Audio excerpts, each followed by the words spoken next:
Sebelumnya, assalamualaikum warahmatullahi wabarakatuh.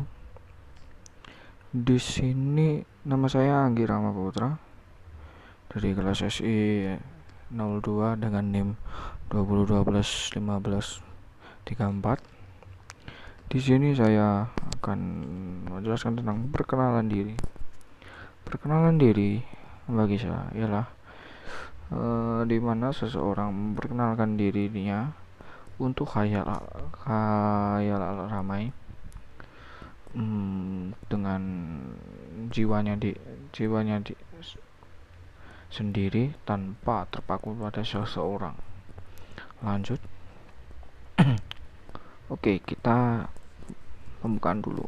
Halo teman-teman, nama saya Anggi Rama Putra, bisa dipanggil Anggi, dengan NIM 2012-1534.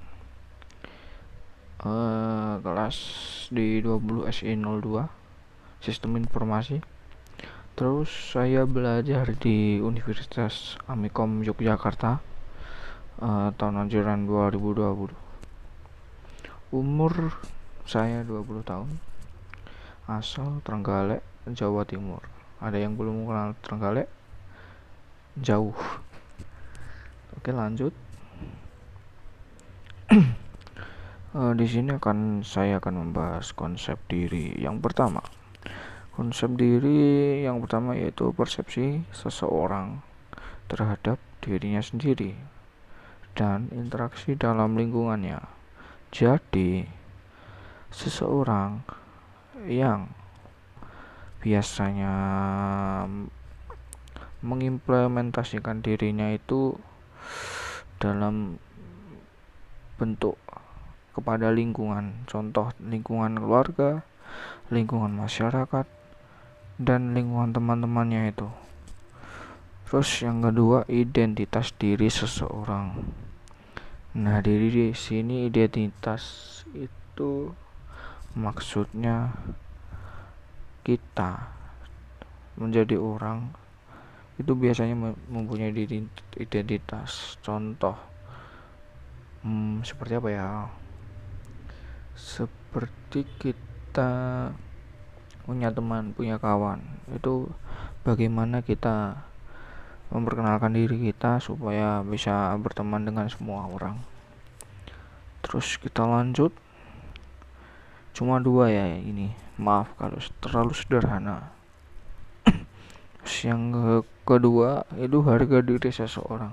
Pasti seseorang itu mempunyai harga dirinya masing-masing. Yang kita bahas yang hanya tiga nomor saja. Yang pertama, komponen emosional terhadap diri sendiri. Nah, di sini emosi pada seseorang itu sangat jauh dan ditimbulkan dari hatinya, bahkan dari lingkungan. Terus yang kedua, suatu kunci utama dalam diri seseorang. Jadi harga diri adalah kunci utama dari seseorang itu untuk menjaga dirinya ataupun nanti bisa berkomunikasi dengan masyarakat di lingkungannya. Terus yang ketiga, sebuah evaluasi bagi diri sendiri. Jadi harga diri kita itu bisa dievaluasi, manakah kita sifat kita yang salah atau sifat kita yang benar. Itu bagaimana kita bisa evaluasi supaya bisa menjadi kita itu bisa baik di kemudian hari. Oke, lanjut. Diri yang ideal.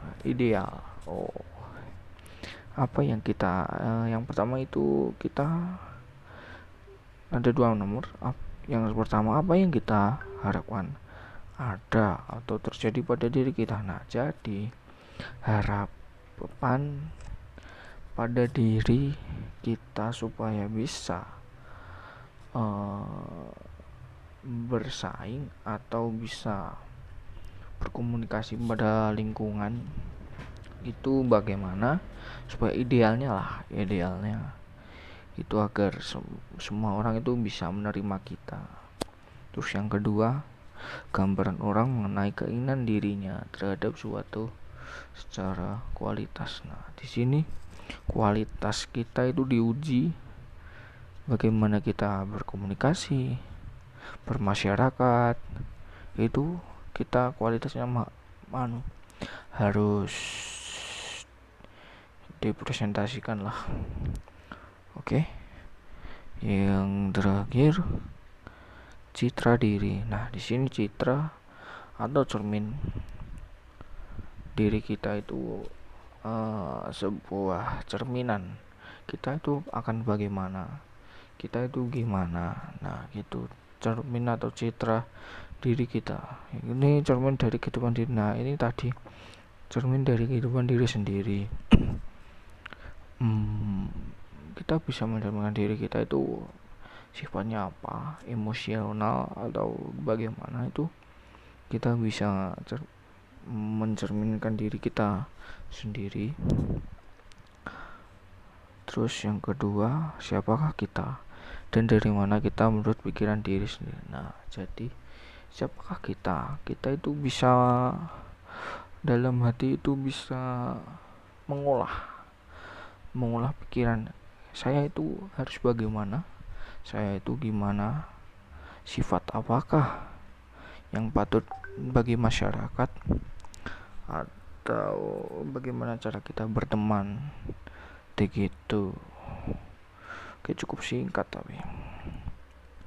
Oke, thank you untuk teman-teman. Jangan lupa like, share, dan subscribe. Salam sukses kecil.